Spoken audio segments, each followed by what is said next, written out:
好多同我比較熟嘅客戶，其實佢哋都係我嘅好朋友嚟㗎。佢哋會嚟我屋企打麻雀、食飯或者係開 party。但係佢哋一入我間屋嘅時候，都異口同聲係有一句説話㗎。全部人講嘅嘢都係差唔多一模一樣㗎喎。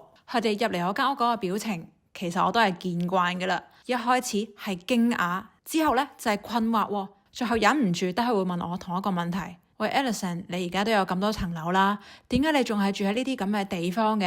而且你嗰啲家私仲係學生嘅家私添，你做咩要咁樣對自己啊？其實呢個問題我都答過好多朋友噶啦，因為呢一層樓呢係我開頭移民嚟澳洲住到而家嘅一層樓嚟噶。